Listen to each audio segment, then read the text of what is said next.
तो बच्चों very good morning to all of you. तो आज हम करने वाले हैं क्लास 10th की इंग्लिश की वर्कशीट नंबर 69 जो कि है 24 दिसंबर 2020 की वर्कशीट। और ये जो है आपकी फर्स्ट फ्लाइट बुक के अंदर एक पोएम है, कस्टर्ड द ड्रैगन। ठीक है, उसी में से छोटे से दो स्टेंजाज हमें यहाँ पे दिए हुए हैं और उनसे रिलेटेड कुछ क्वेश्चंस दिए हुए हैं। तो ये वीडियो वेरी इंपॉर्टेंट होने वाली है बिकॉज एग्ज़ाम में ये स्टेंजाज एज इट इज़ और नीचे जो क्वेश्चन दिए हैं एज इट इज़ आपके 4 से 5 नंबर में आपको मिल सकते हैं। और ये बोर्ड एग्ज़ाम में ऑलरेडी ये पोएम एक बार आ चुकी है आपके लिटरेचर सेक्शन के अंदर। ठीक है, तो वीडियो आपको ध्यान से देखनी है और पूरी देखनी है, और अच्छी लगती है तो लाइक करो, कमेंट करो और सब्सक्राइब करो। तो चलिए पोएम को हम थोड़ा पढ़ते हैं। पहले मैं आपको थोड़ा ओवरव्यू बता देता हूँ। देखो, इस पोएम में एक लड़की है बेलिंडा, ठीक है, छोटी लड़की है। उसके पास उसके पास ये इंक ब्लिंक है ना, और मस्टर्ड, ये कुछ उसके पास जानवर हैं, उसके पैटी समझ लो आप। और उसके पास एक ड्रैगन भी है। ठीक है, तो ये जो ड्रैगन है ना, इसका सब मजाक उड़ाते रहते हैं। ठीक है, custard the dragon, custard the dragon बोल के इसका सारे के सारे बेलिंडा खुद और इसके जो और पेट है वो भी सब मिलके, कुछ चूहे हैं और भी कुछ है इसके अंदर, वो सब मिलके इसका मजाक उड़ाते रहते हैं, है ना। पर आखिर में जाके वो मजाक उन सब पे भारी पड़ जाता है ना। और जो हमारा कस्टर्ड ड्रैगन होता है वो अपनी बहादुरी के लिए फिर दोबारा से फेमस हो जाता है। तो उसी के ऊपर ये पोएम है। तो चलिए हम पढ़ते हैं इन लाइंस को। Belinda was brave as barrel full of bears. अब देखो, बेलिंडा के बारे में, जो कि एक छोटी लड़की है, उसके बारे में बता रहे हैं कि वो बहुत बहादुर है, जैसे कि बैरल फुल ऑफ बेयर्स, जैसे कि भालुओं का झुंड एकदम बहादुर होता है ना, वैसे। And Ink and Blink chase lion down the stair. और इंक और ब्लिंक, उसके पास जो और पेट हैं, वो इतने बहादुर है कि वो लॉयंस को भी भगा देते हैं वहाँ से। Mustard was as brave as tiger in a rage. और मस्टर्ड जो है वो इतना बहादुर है जैसे कोई टाइगर एकदम गुस्से से लाल हो ना, वैसा बहादुर है वो।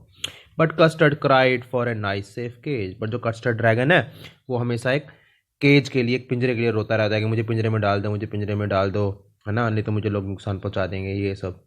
अब होता क्या है, पूरे टाइम वो रोता रहता है। तो बलिंडा टिकल्ड हिम अनमर्सीफुल। तो बलिंडा उसको टिकल करती रहती है। टिकल मतलब होता है किसी को गुदगुदी करना, पर यहाँ पे गुदगुदी नहीं है, यहाँ है मजाक उड़ाना, टीज करते रहते हैं उसको, बलिंडा टीज करती रहती है। अनमर्सीफुल मतलब बहुत ज़्यादा करती है। Ink Blink and Mustard they rudely called him Percival. और जो इंक ब्लिंक और मस्टर्ड है, यानी बेलिंडा के जो और पेट हैं, वो सब उसको परसिवल कहते रहते हैं और परसिवल कह के उसका मजाक उड़ाते हैं। देखो, परसिवल क्या है, किंग आर्थर के दरबार में एक नाइट था। नाइट बोले थे बहुत बहादुर सोल्जर कह लो, एक देख दो तो वन मैन आर्मी होता ना जैसे, वैसे एक नाइट हुआ करते थे पुराने ज़माने में इंग्लैंड में। तो वो सब इसको, अब क्योंकि कस्टर्ड जो है एक नंबर का डरपोक है इसके हिसाब से, बेलिंडा और उसके इंक ब्लिंक और मस्टर्ड के हिसाब से, तो वो उसको डरपोक का उल्टा कहते हैं परसिवल, क्योंकि परसिवल एक बहुत ही बहादुर नाइट था किंग आर्थर के दरबार में। ठीक है, तो वो उसको मजाक उड़ाने के लिए परसिवल परसिवल बोलते हैं। They all sat laughing in the little red wagon at the realio trulio cowardly dragon. वो सारे एक रेड वैगन के अंदर, एक रेड वैगन बोले तो एक घोड़ा गाड़ी समझ लो एक तरीके से, उसमें ये बैठ जाते हैं और वो सारे इस रेलियो ट्रिलियो और कावर्ड ड्रैगन के ऊपर हंसते रहते हैं। ठीक है, अब ये रिलो ट्रिलो क्या है, तो रिलो ट्रिलो यहाँ पे सिर्फ एक राइम बनाने के लिए यूज़ किया गया है, कोई कोई वैसे कोई वर्ड नहीं होता ये, बट रिलो का मतलब है रियल। ठीक है, और जो हमारा ट्रिलियो है इसका मतलब रियली है, सॉरी, इसका जो हमारा रियलियो है ना, इसका मतलब है रियली, और ट्रिलियो का मतलब है ट्रूली। ठीक है, तो उस ड्रैगन पे सारे के सारे हंसते रहते हैं। कावर्डली मतलब आपको पता ही है, डरपोक। तो वही चलिए, आप पोएम समझ ही गए होंगे, जो लिखी हुई है लाइन्स मैंने समझा दी हैं बढ़िया से। आई होप क्वेश्चन आंसर्स आप बहुत आसानी से कर लेंगे। तो the fact that Ink and Blink chase lions tell us that they are. अब देखो, जब यहाँ बोला जा रहा है कि इंक और ब्लिंक जो है वो लॉयन को चेज कर लेते हैं, तो हमें क्या बताया जा रहा है उनके बारे में, क्या बताया जा रहा था, ये बताया जा रहा है कि करेजियस है, बहुत बहादुर है। ठीक है, now second question, what is the rhyme scheme of stanzas. अब यहाँ राइम स्कीम पूछी हुई है। देखो, राइम स्कीम मैंने पीछे कुछ वीडियोस में आपको बताई थी कैसे पता लगाते हैं। आपको जहाँ भी लाइन खत्म हो रही है ना, उसका आखिरी वर्ड देखना होता है, कुछ नहीं करना। तो देखो, अब मैं थोड़ा सा इसको मिटा दूँ, है ना, फिर हम राइम स्कीम करते हैं। आप समझ लो आज राइम स्कीम कैसे करते हैं, बहुत इंपॉर्टेंट है, एग्जाम में एक क्वेश्चन पक्का है इसका। राइम स्कीम का एक क्वेश्चन एग्जाम में पक्का है आपका। ठीक है, तो ब्लू कलर ले लेते हैं यहाँ पे हम। देखो, करना कुछ नहीं है हमको, सिर्फ जहाँ कोमा लगा हुआ है ना, ये लास्ट वर्ड्स देखने हैं। मैं लाइन खींच देता हूँ उनके नीचे, आपको सिर्फ यही वर्ड्स देखने हैं और कुछ नहीं देखना आपको। ठीक है, बाकी पोएम में कुछ देखने की जरूरत नहीं है। तो अब देखो, सबसे पहला वर्ड है हमारा बियर्स, उसके बाद है स्टेयर्स। देखो, साउंड दोनों में सेम आ रहा है, बियर्स स्टेयर्स, यानी कि पहली हमारी जो राइम स्कीम का पहला अल्फ़ाबेट है वो ए है, क्योंकि जैसे जैसे साउंड को ना हम नाम देते जाएंगे अल्फ़ाबेट में ए बी सी डी, कोई अलग साउंड आएगा तो बी नाम दे देंगे, फिर से कोई अलग साउंड आएगा तो सी नाम दे देंगे। अगर वही साउंड दोबारा रिपीट होता है, जैसे कि मान लो बी रिपीट हो गया, उसको दोबारा बी नाम दे देंगे। चलो समझ में आएगा, देखते जाओ अब।